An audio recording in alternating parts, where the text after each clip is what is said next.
Assalamualaikum warahmatullahi wabarakatuh. Salam sejahtera untuk kita semua.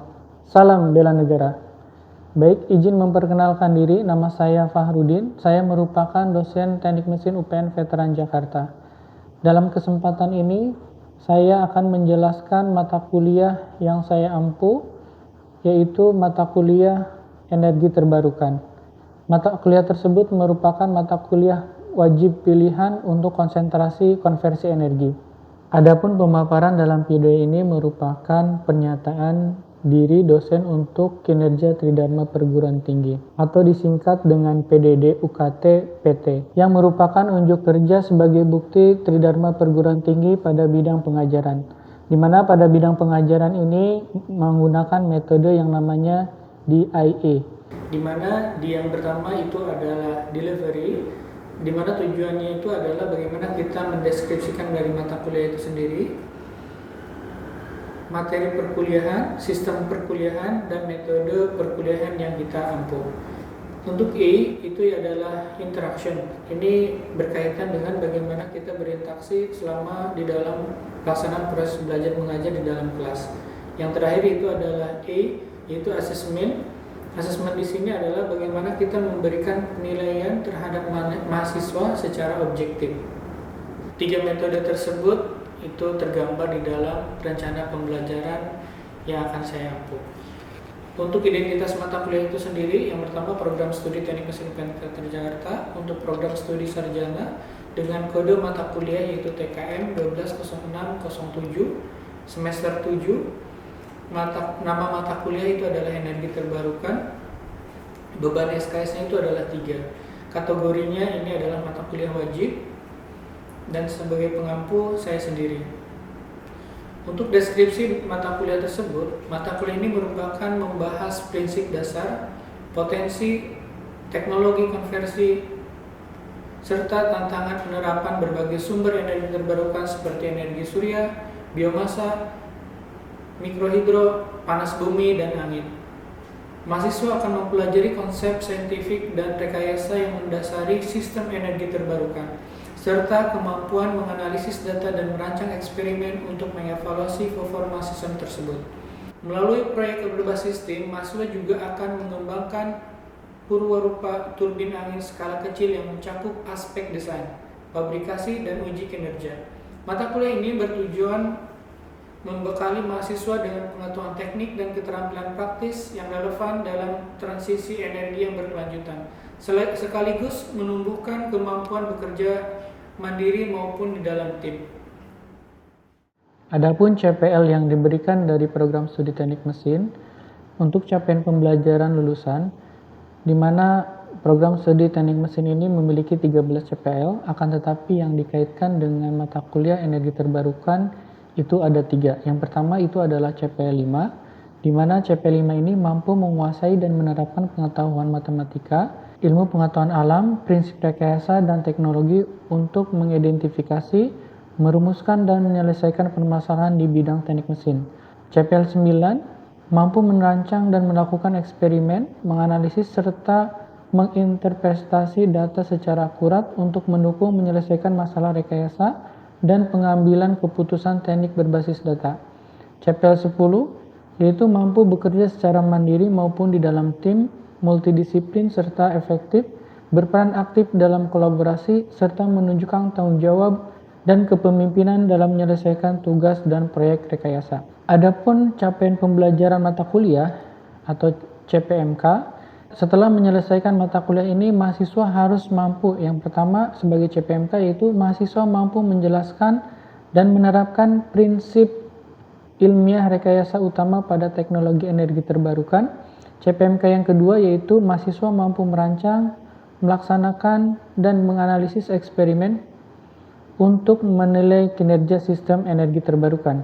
CPMK yang ketiga yaitu mahasiswa mampu bekerja efektif, mandiri, dan tim untuk mengembangkan prototipe turbin angin dan mempresentasikan hasilnya. Adapun metode pembelajaran dan asesmen untuk mata kuliah energi terbarukan ini, metode yang digunakan itu adalah diskusi kelompok, studi kasus, pembelajaran berbasis proyek. Adapun asesmen di sini itu terbagi menjadi beberapa distribusi, yaitu kuis, tugas individu, ujian tengah semester, serta proyek purwarupa, di mana di sini dikaitkan dengan capaian pembelajaran. Untuk kuis sendiri dicantolkan dengan capaian pembelajaran dengan distribusi 10%, tugas individu 15% untuk CPMK 2. Untuk ujian tengah semester, ini masuk atau dikaitkan dengan CPMK yang ketiga sebesar 25%.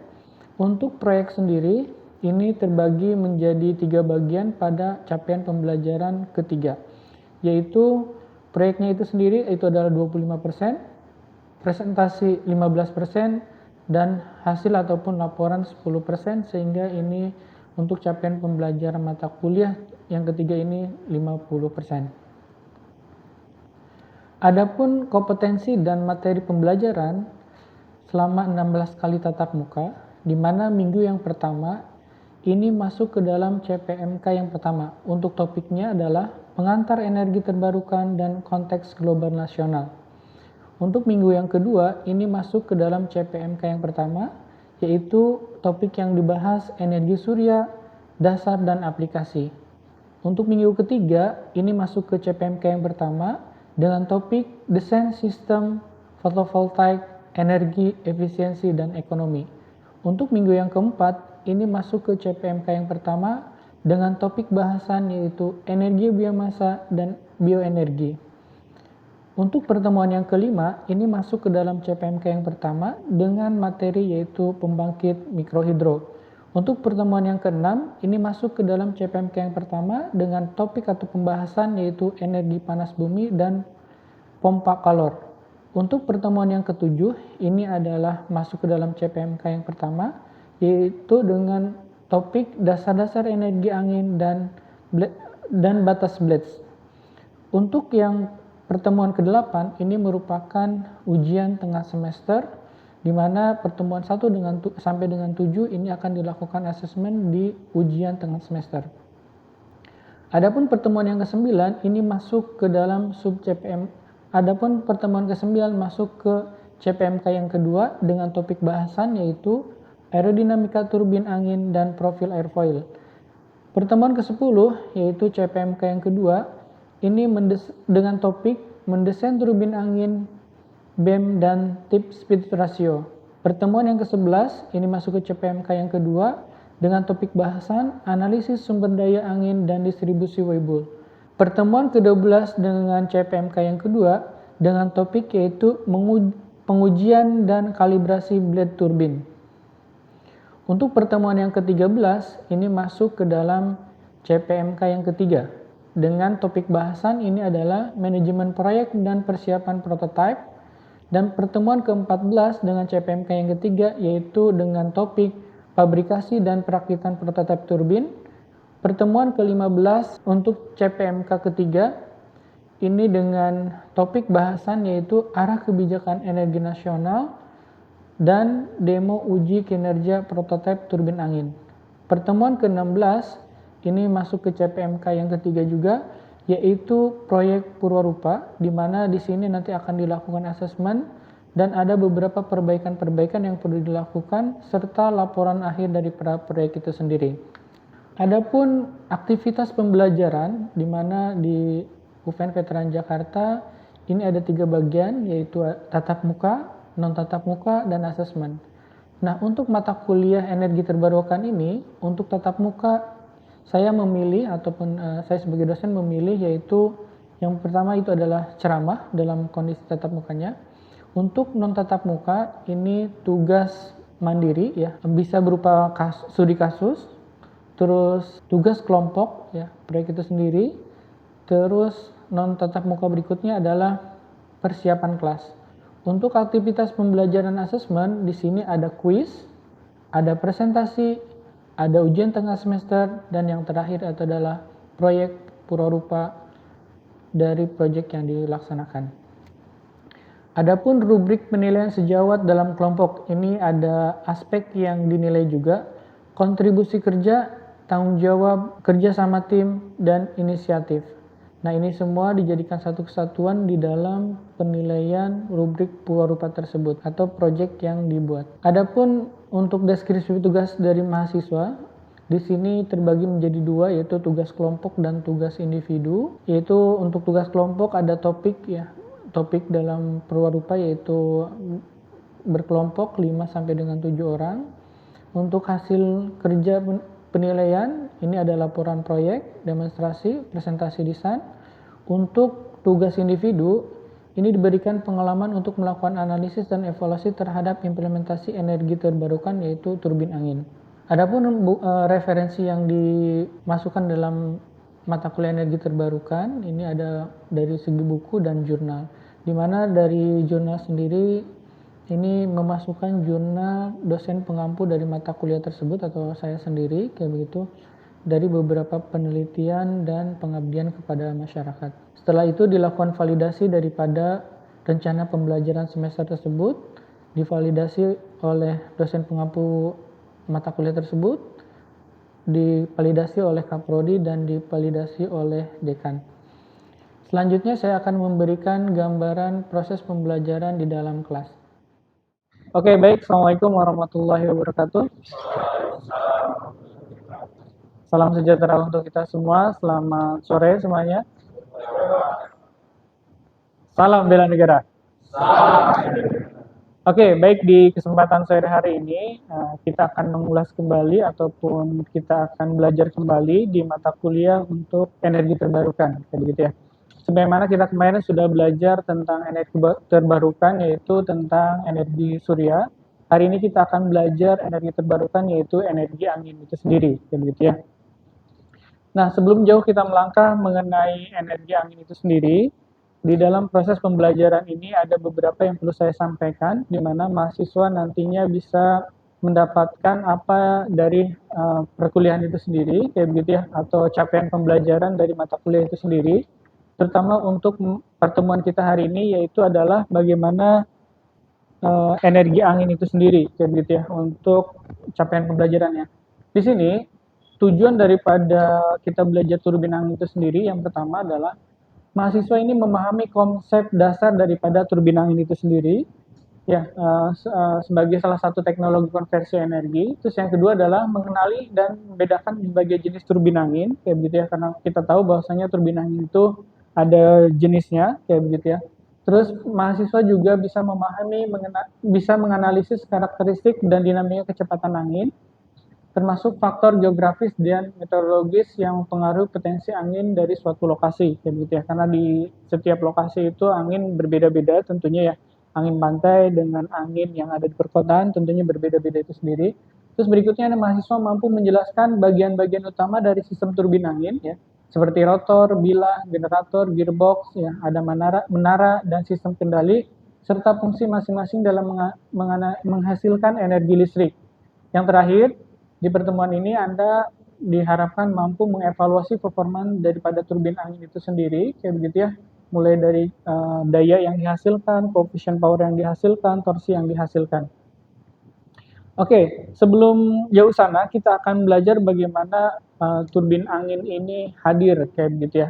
Sebagai salah satu buku yang saya gunakan, yaitu ya, dimiliki oleh Sajid Mithiu, kayak begitu ya. Di buku itu tentang wind turbine. Kalau Anda nanti lihat di leads Anda masing-masing, itu sudah ada, kayak begitu ya. Dia dijelaskan tentang sejarah perkembangan daripada turbin angin itu sendiri, kayak begitu ya. Dimana di dalam buku beliau dijelaskan bahwasanya asal usulnya masih diperdebatkan. Artinya ada beberapa yang sifatnya itu dijelaskan dari satu pihak ke pihak yang lain, kayak begitu ya. Tapi di dalam bukunya beliau dijelaskan itu pertama itu adanya di Babylonia ataupun di daerah Irak kuno, kayak begitu ya, pada abad ke-17 sebelum Masehi ya. Ini berencana menggunakan turbin angin untuk irigasi, kayak begitu ya. Pada awalnya salah satu yang digunakan ya, ataupun perkembangannya itu digunakan untuk irigasi sendiri. Terus di India pada abad ke-4 sebelum Masehi dituliskan adanya alat penggerak air ya, yang digerakkan oleh turbin angin, kayak begitu ya. Contoh yang lain di sini ada di lokasi British Isles ya, atau di Pulau Britannia ya. Di sini dijelaskan ada turbin angin dengan poros horizontal atau disebut dengan cap windmill, kayak begitu ya. Kalau kita lihat di sini ada menaranya dan ada turbinnya, kayak begitu ya, ada bilahnya, di mana dia porosnya itu hanya satu bagian saja ya terhadap anginnya itu sendiri, kayak begitu ya. Terus di zaman dahulu pemanfaatan daripada turbin angin ini ya, ini manusia sudah lama memanfaatkan angin sebagai sumber energi ya, dimulai dengan menggunakan layar pada kapal untuk berlayar kayak begitu ya si angin itu sendiri. Terus energi angin digunakan untuk menggerakkan penggiling gandum dan pompa air kayak begitu ya. Terus berikutnya, kalau kita lihat dari segi desain daripada turbin angin zaman dahulu kayak begitu ya di sejarahnya ya. Desain turbin angin ini angin tertua ya. Didapatkan dokumentasi pertama tentang kincir angin berasal dari tahun 200 sebelum Masehi di Persia itu sendiri. Terus digunakan untuk menggiling biji-bijian. Jadi hasil energi gerak yang dihasilkan itu salah satunya digunakan untuk menggiling biji-bijian. Terus bentuknya vertikal ya seperti Anda bisa di sini dengan baling-baling dari bahannya itu adalah kayu ataupun alang-alang begitu ya. Terus batu penggiling dihubungkan dengan keporos ya yang diputar oleh angin itu sendiri sehingga putarannya menghasilkan tadi ya biji dari gilingan itu sendiri. Terus berikutnya perkembangan berikutnya tadi kalau semua kita secara sejarah ya dari segi baling-baling itu kan masih apa ya kalau ininya kalau di orang Sunda itu ada yang namanya kolecer kayak begitu ya, belum membentuk salah satu bentuk aerodinamik dari si baling-baling itu sendiri. Sehingga berikutnya di perkembangan teknologi turbin angin secara modern kalau semua kita lihat ini dari tahun ke tahun ya, mulai dari 1930 sampai dengan 1940 ini turbin terbesar pertama dikembangkan kayak begitu ya, sebagaimana Anda lihat di sebelah kanannya. Terus 1950 sampai dengan 1960 ya, ini fokus terhadap riset pada desain aerodinamis dan efisiensi. Jadi di tahun tersebut udah mulai bagaimana kita menggunakan airfoil ya ataupun secara aerodinamis sehingga bisa menghasilkan efisiensi yang lebih baik. Berikutnya di tahun 1970 ini krisis energi memicu kebangkitan kembali energi angin. Sebetulnya energi angin itu sudah dimanfaatkan jauh-jauh dari sana ya, jauh-jauh dari hari itu sendiri kayak begitu ya. Terus berikutnya turbin angin mulai dilihat sebagai solusi jangka panjang untuk ketahanan energi global kayak begitu ya. Sebagaimana kita ketahui Indonesia juga hari ini sudah bagaimana memproduksi ya turbin angin ya di beberapa tempat. Ada yang tahu di mana saja?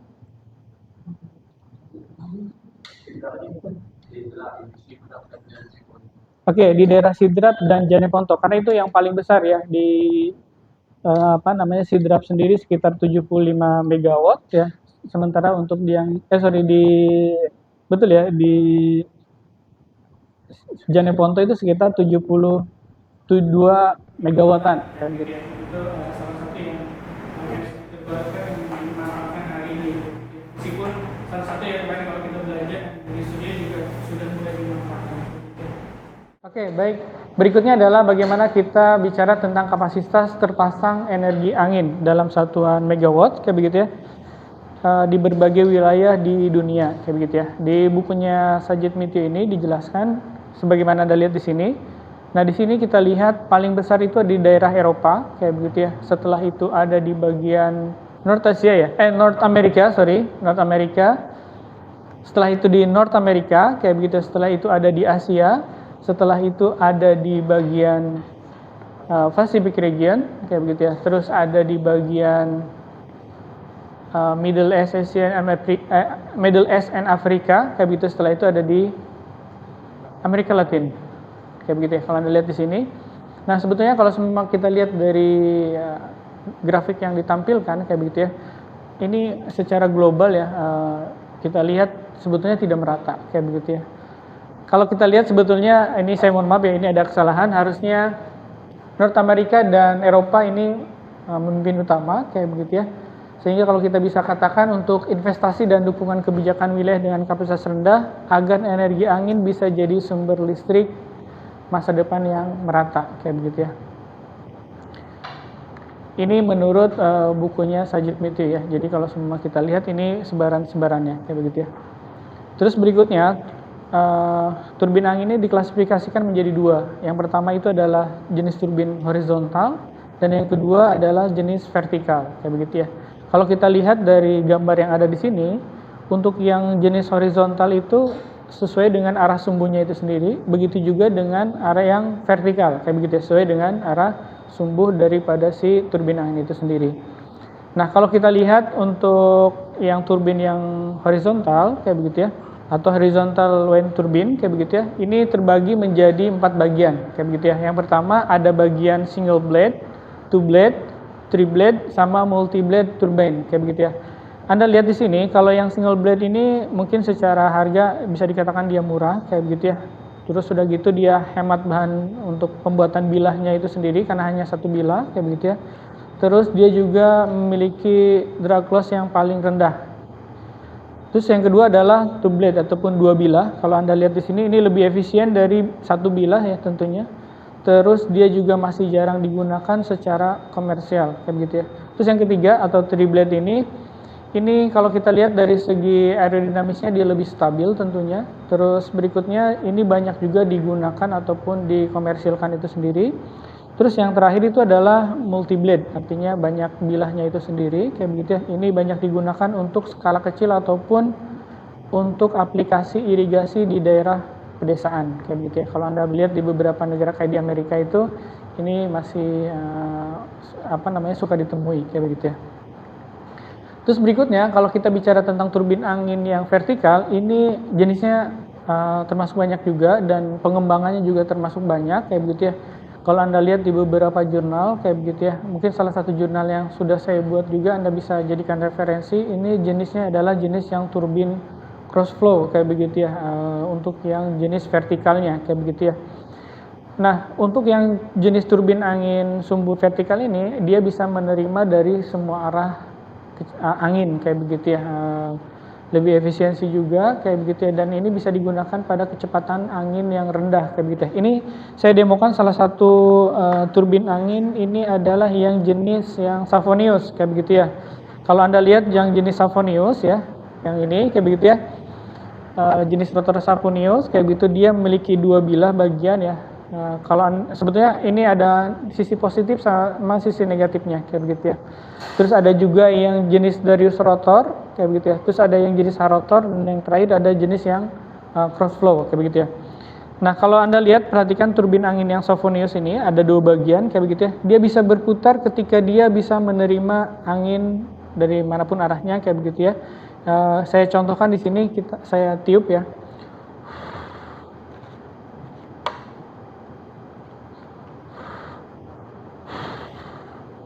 Nah, dia bisa berputar pada kondisi kecepatan angin yang rendah, kayak begitu ya. Kalau di dalam pengembangannya tentu banyak, kayak begitu ya, jenis yang multi stage, terus H-rotor juga. Kalau Anda lihat ada beberapa jenis yang digunakan ya, menggunakan airfoil naka tertentu, kayak begitu ya. Begitu juga dengan yang Darius. Mungkin nanti bisa jadi diskusi kita ya setelah nanti kita menyelesaikan ini. Terus berikutnya dari segi konversi energi anginnya, kayak begitu ya. Tadi ya turbin anginnya sudah, kayak begitu ya. Ada beberapa yang bisa dilakukan untuk dikonversikan ya. Tentu kita akan berbicara tentang energi kinetik ya. Terus daya angin itu sendiri ya, koefisien daya yang bisa dihasilkan, tip speed ratio, terus torsi yang dihasilkan, koefisien torsi yang bisa dihasilkan, kayak begitu ya. Oke, berikutnya adalah bagian turbin angin ya. Bagian turbin angin sendiri di sini pertama ada turbinnya ya, beserta bilahnya, kayak begitu ya. Terus di situ secara mekanik powernya ada gearbox, kayak begitu ya, untuk merubah kecepatan putar dari si bilah itu sendiri. Terus ada generator, ini masuk ke bagian electrical power itu sendiri, kayak begitu ya. Terus ada power interface-nya, kayak begitu ya, atau di control sistemnya itu sendiri, kayak begitu ya. Nah, di bagian salah satu generator yang di sini bisa kita gunakan. Di sini saya kasih contoh generator permanen generator ya. Ini kalau Anda nanti buat ya untuk tugas kayak begitu ya, Anda bisa menggunakan jenisnya yang seperti ini, kayak begitu ya. Jadi ini ada beberapa jenis kumparan ya, kumparan dari si tembaga ya. Tembaga itu sendiri, kayak begitu ya. Kumparan dari tembaga itu sendiri, kayak begitu ya. Terus nanti ada magnet ya, magnet permanennya, kayak begitu ya. Ini bisa dua bagian kayak begitu ya, bagian yang bawah dan bagian yang atas kayak begitu ya. Nanti ini terhubung ke bagian rotornya itu sendiri, sehingga ketika dia berputar, ini bisa menghasilkan energi listrik ya, yang terkonversikan kayak begitu ya. Kalau lilitannya nanti Anda bisa disesuaikan ya, tentu dengan rumusan tertentu ya. Setelah itu nanti kita bisa mendapatkan jumlah lilitan yang bisa dihasilkan kayak begitu ya. Nah dari situ nanti untuk pengujiannya bisa Anda menggunakan bolham ya, bisa yang kecil ya, ataupun bolham yang lebih kecil lagi kayak begitu ya. Sehingga kita bisa melihat apakah dia bisa menghasilkan energi listrik atau tidak kayak begitu ya. Oke, kalau kita lihat di sini ada bagian curve, power curve karakteristik kayak begitu ya, ataupun karakteristik kurva ya, kurva power ya, ataupun daya yang dihasilkan kayak begitu ya. Di power kurva karakteristik ini terbagi menjadi dua ya. Kalau kita lihat ya, kecepatan angin mulai dari 5 meter per sekon terus mulai naik pada kondisi di atas 15 sampai dengan 20 meter per sekon kayak begitu ya kecepatan anginnya. Terus pada kondisi ini dia kondisi normal power daripada wind turbine itu sendiri sampai pada kondisi cut out daripada wind speed-nya itu sendiri. Nah, cut off dari wind speed itu sendiri dipengaruhi tadi mekanisme daripada si kecepatan daripada si putaran di dalam gearbox-nya itu sendiri kayak begitu ya. Oke, baik, kalau ada pertanyaan saya persilahkan. Oh iya, silakan Mas. Saya bertanya Pak, di momen seperti apa, misalnya saya contohkan kotak A, di momen seperti apa kotak A itu menggunakan turbin vertikal atau horizontal? Oke, baik, terima kasih atas pertanyaannya Mas, sangat baik. Nah, di momen seperti apa kayak begitu ya, mungkin saya salah satu contoh saja ya, karena tadi disebutkan di kota tertentu, kita ambil aja kota Jakarta dengan padat penduduk tertentu, pasti kecepatan anginnya dia pada kondisi kecepatan yang rendah kayak begitu ya. Oleh sebab itu, contoh yang paling baik di dalam menentukan si turbin angin kayak begitu ya, sebetulnya kita bisa melakukan yang pertama adalah mapping daripada kecepatan angin itu sendiri kayak begitu ya, sehingga kita dapatkan dalam kurun 1 tahun kecepatan angin itu berapa kayak begitu ya, sehingga baru nanti kita masuk ke jenis turbin angin apa yang paling cocok kayak begitu ya. Nah, kalau kita lihat di daerah perkotaan itu kecepatannya kan rendah, maka kita bisa menggunakan jenis turbin yang vertikal kayak begitu ya, dia bisa mampu menerima dari segala arah kayak begitu ya. Nah, tinggal nanti apakah mau Anda yang Sophonius ataupun vertikalnya yang cross flow kayak begitu ya, itu Anda bisa gunakan kayak begitu ya. Kalau lebih ini sih saya mungkin menyarankan dengan menggunakan yang jenis cross flow ya, karena dia bilahnya banyak sehingga dia bisa menerima dari segala arah dan lebih baik kayak begitu ya. Ada lagi pertanyaan yang lain? Ya. Apakah jumlah bilah itu berpengaruh atau semakin banyak itu semakin baik atau tidak? Oke, baik, terima kasih atas pertanyaannya. Jadi menurut Dragomir Rescue, luasan daripada turbin angin itu dipengaruhi oleh jumlah bilah itu sendiri kayak gitu ya. Semakin banyak bilahnya, maka kecepatan putaran itu menjadi rendah kayak begitu ya. Terjadi yang namanya solidity. Oke. Seperti itu Mas. Jadi nanti kalau semua mau ngedesain yaitu ya, itu juga banyaknya bilah itu juga perlu diperhatikan kayak gitu ya. Atau biasanya kalau mahasiswa itu variabel bilah itu juga menjadi bagian daripada penelitian tugas akhirnya kayak begitu. Oke, baik, berikutnya kita akan diskusi kelompok kayak begitu ya. Kita satu kelompok 4 orang, jadi mungkin Anda bisa membuat grup masing-masing kayak begitu ya. Saya akan perlihatkan juga contoh dari turbin angin Sophonius ya. Ini sederhana yang dibuat kayak begitu ya. Terus ada juga permanen generator yang nanti bisa saya diskusikan juga. Boleh Anda mungkin membuat kelompoknya?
Sama, kita Oke, baik.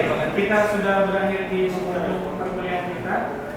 Nanti silakan dibuatkan resumenya masing-masing dari hasil diskusi tersebut. Nanti minggu depan kita akan bahas kembali. Terima kasih banyak. Assalamualaikum warahmatullahi wabarakatuh.